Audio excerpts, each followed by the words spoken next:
Bonjour, alors aujourd'hui on a Eric qui est venu poser quelques questions à un avocat. Alors Eric, première question. Oui, ce qui me vient en premier à l'esprit, c'est comment choisir son avocat. Alors moi ce que je conseillerais c'est de prendre un avocat qui habite pas très loin de chez vous, déjà ça a quand même un côté très pratique, qui travaille habituellement dans le tribunal où va se passer votre affaire, c'est aussi très très pratique. Donc je choisirais ces critères-là. Après au premier rendez-vous, de voir si la confiance est là, si le courant passe bien, si vous vous comprenez bien, ça c'est aussi très important. Alors du coup, quelles sont les différentes spécialités d'un avocat ? Alors, il y a des spécialités qui concernent des diplômes que vous pouvez avoir en tant qu'avocat, des examens qui vous permettent de pratiquer telle ou telle spécialité. Et plus généralement, en fait, l'avocat va avoir des domaines de compétences, c'est-à-dire qu'il va être amené à travailler telle ou telle matière plus fréquemment, depuis plus longtemps. Et ça, c'est important. C'est-à-dire qu'il faut demander, lorsque vous prenez rendez-vous dans un cabinet, si l'avocat en question a l'habitude de travailler en droit de la famille ou en droit des sociétés ou en droit des étrangers. C'est important de se renseigner, en effet, sur ses domaines de prédilection et ce qu'il est habituellement occupé à faire. Ça, c'est important, en effet. Une autre question ? Oui, ensuite, je me demandais ce qu'est un avocat commis d'office. Alors, un avocat commis d'office, on va parler de ça plutôt en pénal.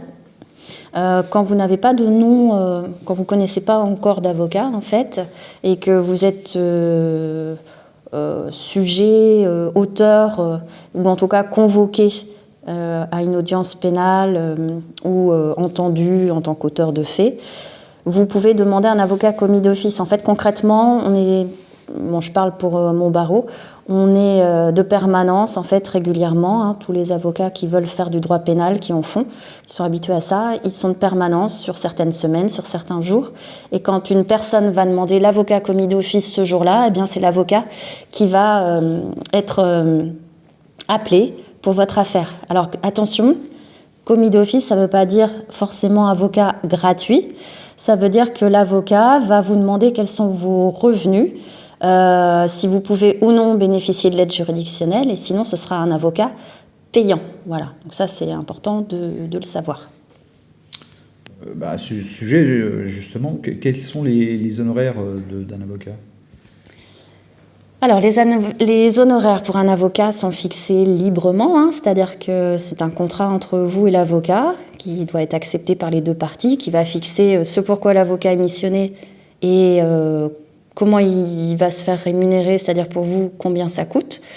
Au premier rendez-vous, en fait, il va vous proposer comme un devis, ça s'appelle une convention d'honoraires qui va fixer ces modalités-là. Donc, il ne doit pas y avoir de surprise, c'est-à-dire que quand vous sortez du premier rendez-vous, vous devez savoir combien la procédure va en gros vous coûter, ce que l'avocat va faire pour ce coût-là. Donc les choses doivent être très claires et n'hésitez pas à poser des questions à votre avocat au sujet des honoraires, c'est important.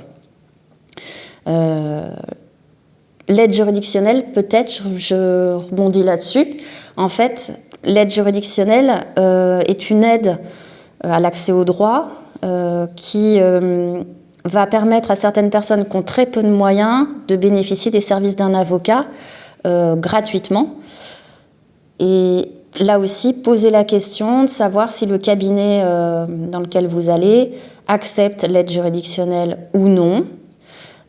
Si vous pouvez y avoir droit ou non. Vous pouvez également regarder sur Internet si vos revenus vous permettent ou non de bénéficier de l'aide juridictionnelle totale ou partielle. Ça fait partie des questions qu'il faut poser lors du premier rendez-vous. Et enfin, si on prend un avocat, est-on sûr de gagner ? Eh ben non. Voilà, l'obligation de résultat n'existe pas. C'est un peu comme les médecins. Quand vous prenez un avocat, c'est pas pour ça que vous avez 100% de chance d'avoir un jugement qui vous convienne. On n'est pas magicien. En revanche, on connaît le droit, on sait chercher, on sait répondre à vos questions, on sait présenter les choses à une juridiction, c'est notre métier.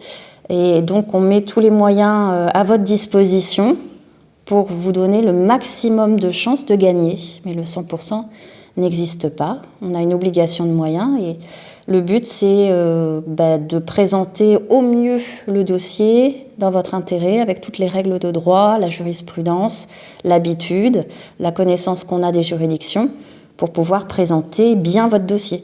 Moi, ce que j'ai envie de dire, c'est que on n'est pas sûr de gagner quand on prend un avocat, mais quand on n'en prend pas, ça peut être très risqué. Les chances de perdre sont en revanche assez élevées. Merci Eric pour ces questions. Merci pour tout. Merci, à bientôt. Au revoir.